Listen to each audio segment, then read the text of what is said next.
வணக்கம் ஃப்ரெண்ட்ஸ். இந்த வீடியோவில் நம்ம பார்க்க போகிற டாபிக் வரலாறு என்றால் என்ன, அதனுடைய அறிமுகத்தை பற்றி பார்க்கலாம். வரலாறு என்பது நமக்கு முன்னாடி வாழ்ந்த முன்னோர்களின் வாழ்க்கை முறையினை ஆதாரங்களுடன் தொகுத்து காலவரிசைப்படுத்தி கூறுவது வரலாறு ஆகும். வரலாற்றினோட தந்தை ஹெரோடோட்டஸ். உங்களுக்கு தெரியுமா பாக்ஸில் வரலாறு என்பது கடந்த கால நிகழ்வுகளின் காலவரிசை பதிவுன்னு சொல்லியிருக்காங்க. இது ஒரு 1 மார்க்குக்காக நம்மளுக்கு இம்பார்ட்டன்ட் கொஷின். அடுத்தது, வரலாறுங்கிற சொல்லு கிரேக்க சொல்லிலிருந்து பெறப்பட்டது. அந்த கிரேக்க சொல் என்னன்னா பார்த்தோம்னா ஹிஸ்டோரியா. ஹிஸ்டோரியா என்ற சொல்லின் பொருள் விசாரிப்பதன் மூலம் கற்றல் ஆகும். அடுத்தது, வரலாற்றின் காலம் எவ்வாறு கணக்கிடப்படுகிறது.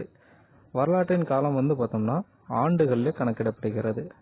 இந்த ஆண்டு எப்படி குறிப்பிடுறாங்கன்னா வரலாற்றில் கிமு கிபின்னு சொல்லி. கிமு அப்படிங்கிறது கிறிஸ்து பிறப்பதற்கு முன், கிபி அப்படிங்கிறது கிறிஸ்து பிறந்த பிறகு அப்படிங்கிற சொல்லுவாங்க. இந்த கிபிய தற்போது எப்படி குறிப்பிடுறாங்கன்னா பொதுவான ஆண்டு. அடுத்தது, கிமுவை பொதுவான ஆண்டிற்கு முன் என்று தற்போது குறிப்பிடுறாங்க.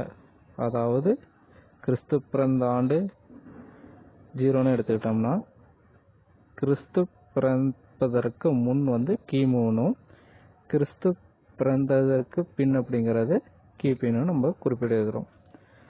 பூமி எப்போ தோன்றுச்சு அப்படின்னு பார்த்தோம்னா கிட்டத்தட்ட 460 கோடி ஆண்டுகளுக்கு முன் என்று அறிஞர்கள் குறிப்பிடுகிறார்கள். மனிதன் தோன்றிய ஆண்டு பார்த்தோம்னா 40,000 ஆண்டுகளுக்கு முன். வேளாண்மை தோன்றிய ஆண்டு 8,000 ஆண்டுகளுக்கு முன். நகரங்கள் தோன்றிய ஆண்டு 4,700 ஆண்டுகளுக்கு முன். அடுத்தது, வரலாற்றின் காலம் 2 காலகட்டங்களாக பிரிக்கப்படுகிறது. 1 வரலாற்றுக்கு முந்தைய காலம், 2 வரலாற்று காலம் அப்படின்னு சொல்லி. அடுத்தது, உங்களுக்கு தெரியுமா பாக்ஸில் என்னென்னு கொடுத்துருக்காங்கன்னா வரலாற்று தொடக்க காலம் அப்படிங்கிறது என்னன்னு கொடுத்துருக்காங்க. வரலாற்று தொடக்க காலம் அப்படிங்கிறது வரலாற்றுக்கும் வரலாற்று முற்பட்ட காலத்திற்கும் இடைப்பட்ட காலம்தான் வரலாற்று தொடக்க காலம் அப்படின்னு சொல்லியிருக்காங்க. ஏன் இந்த காலகட்டத்தை வரலாற்று தொடக்க காலம் அப்படின்னு சொல்றாங்கன்னா இக்காலகட்டத்தில் எழுதப்பட்ட பதிவுகள் இருக்கும். ஆனால் அதனோட பொருளை இன்றளவு நம்மளால் புரிந்து கொள்ள முடியவில்லை.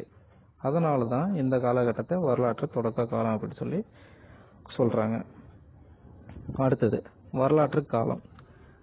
வரலாற்று காலம் அப்படிங்கிறது பார்த்தோன்னா அக்கால மனிதர்களின் எழுத்துப்பூர்வமான ஆதாரங்களும் பிற ஆதாரங்களும் கொண்ட காலம் தான் வரலாற்று காலம் அப்படின்னு சொல்றாங்க.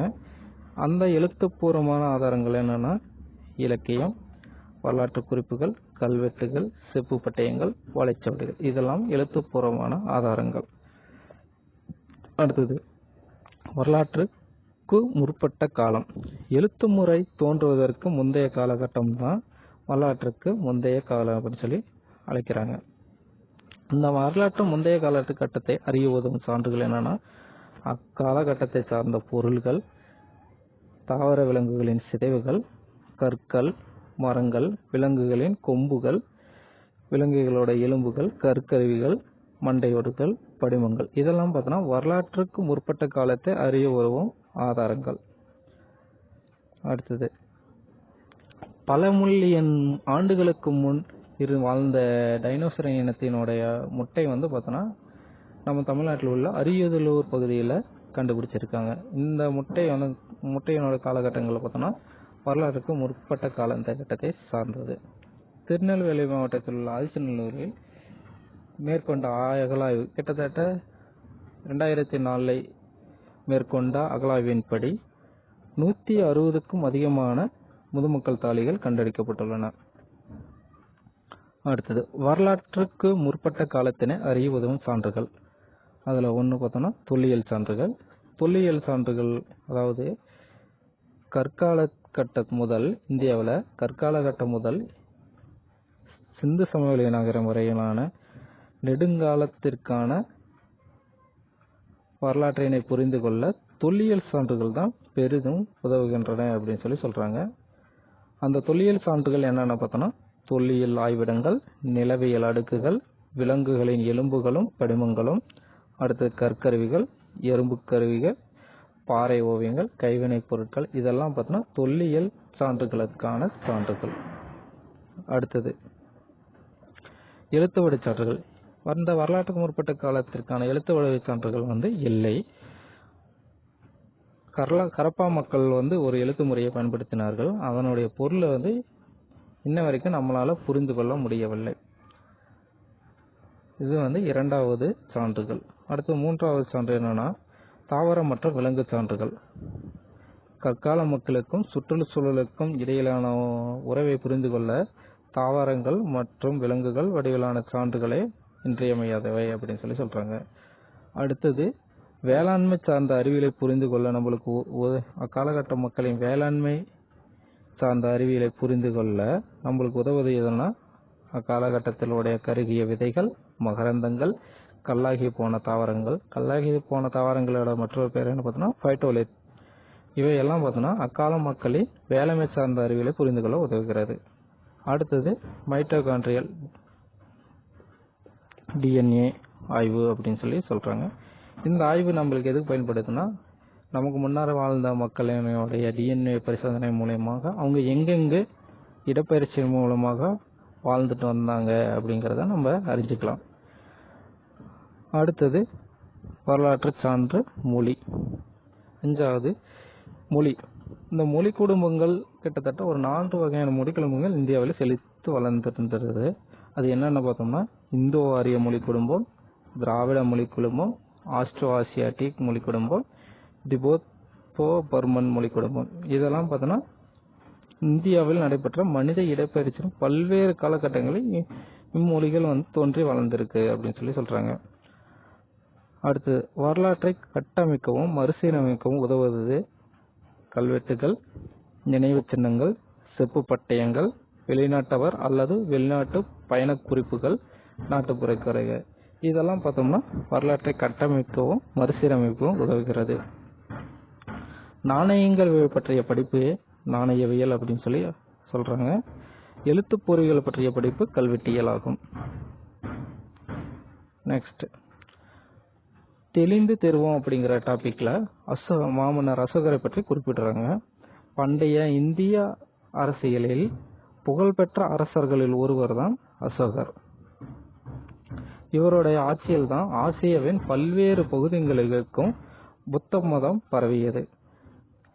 இவர் மேற்கொண்ட கலிங்க போருக்கு பின் இவர் பார்த்தோன்னா போரை இனிமே நம்ம தொடர போவதில்லை, இதோட முடிச்சுக்கணும் அப்படின்னு சொல்லி அவர் முடிவு பண்ணியிருக்காரு. ஏன்னா அதுல ஏற்பட்ட இழப்புகள், மனித உயிர் இழப்புகளை அவருடைய மனம் ரொம்ப வருந்தியதனால் இனிமே போரை நம்ம மேற்கொண்டுக்கிறது, அமைதியை நோக்கி தான் நம்மளுடைய ஆட்சி முறை இருக்கணும்னு சொல்லி புத்த மதத்தை தழுவி அமைதியையும் அறத்தையும் பரப்பினார். வெற்றிக்கு பின் போரை துறந்த முதல் அரசர் யாருன்னு பார்த்தோம்னா அசோகர். அடுத்து இவர் தான் உலகிலேயே முதலாக விலங்குகளுக்கும் தனியே மருத்துவமனை அமைத்தார். இவர் அமைத்த டெல்லியில் உள்ள சாரநாத் கட்டுரையில் உள்ள அசோக சக்கரம் தான் இந்திய மூவர்ண கொடியில் உள்ள 24 ஆரங்கள் கொண்ட சக்கரம் ஆகும். இத்தகைய சிறப்புகளை கொண்ட அசோகருடைய வாழ்க்கை முறையினை 19ஆம் நூற்றாண்டு வரை நம்மளுக்கு தெரியாது. ஏன்னா ஆங்கிலேய ஆட்சிகளின் போது நம்மளுடைய வரலாற்றை நோக்கிய ஆராய்ச்சி குறிப்புகளை நம்ம பயன்படுத்தவே இல்லை.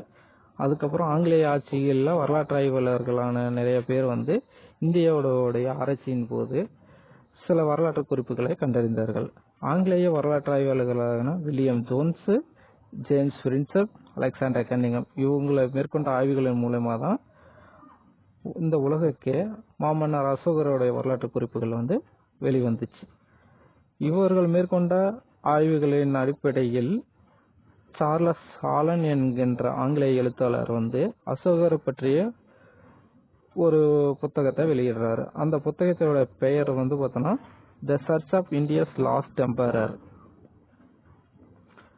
அசோகர் பற்றிய மேலும் சிறப்பு வாய்ந்த செய்திகள் எங்கெங்க கிடைக்குதுன்னா சாஞ்சி ஸ்தூபியிலையும் சாரநாத் கட்டுரையிலையும் கிடைக்கிறது. அடுத்தது இந்த இமேஜில் நம்ம பார்க்க போகிறது என்னன்னா வரலாற்றின் ஆதாரங்கள் என்னென்ன அப்படின்னு சொல்லி. வரலாற்றின் ஆதாரங்கள் 1 தொல்பொருள் ஆதாரங்கள், 2 இலக்கிய ஆதாரங்கள். இந்த தொல்பொருள் ஆதாரங்களில் பார்த்தோன்னா 4 பிரிக்கலாம். அது தொல் கைத்திறன் பொருட்கள். அது என்னென்ன பார்த்தோன்னா அணிகலன்கள், கருவிகள், பொம்மைகள், இதெல்லாம் பார்த்தோன்னா தொல் கைத்திறன் பொருட்கள். 2வது நாணயங்கள். 3வது கல்வெட்டுகள். கல்வெட்டுகள் உலோகத்தூணில் இருக்கும், கோவில் சுற்றுச்சுவரில் இருக்கும், பாறை கல்வெட்டுகள், இதெல்லாம் பார்த்தோன்னா 3வதாக இருக்கிற தொல்பொருள் ஆதாரங்கள். 4வது நினைவு சின்னங்கள். நினைவு சின்னங்கள் என்னென்னா அரண்மனைகள், கோட்டைகள், கோயில்கள், ஸ்தூபி, மடங்கள். 2வது இலக்கிய ஆதாரங்கள். இலக்கிய ஆதாரங்களை 2 பிரிக்கலாம். 1 மதச்சார்பற்ற இலக்கியம், 2 மதச்சார்புள்ள இலக்கியம். இந்த மதச்சார்பற்ற இலக்கியங்கள் என்னென்ன இதிகாசங்கள், பாடல்கள், வெளிநாட்டு பயண குறிப்புகள், இந்திய ஆசிரியர்களின் நூல்கள், நாட்டுப்புற கதை பாடல்கள், இதெல்லாம் பார்த்தோம்னா மதச்சார்பற்ற இலக்கியம். மதச்சார்புள்ள இலக்கியம் என்னன்னா இதிகாசங்கள். இதிகாசங்கள் என்னென்னா ராமாயணம், மகாபாரதம், மணிமேகலை. 2வது பக்தி இலக்கியங்கள். பக்தி இலக்கியங்கள்ல என்னன்னா தேவாரம், 4000 திவ்ய பிரபந்தம், திருவாசகம், இதெல்லாம் பார்த்தோன்னா இலக்கிய சான்றுகளுக்கான ஆதாரங்கள். ஓகே ஃப்ரெண்ட்ஸ், நெக்ஸ்ட் இன்னொரு டாபிக்ல நம்ம பார்க்கலாம்.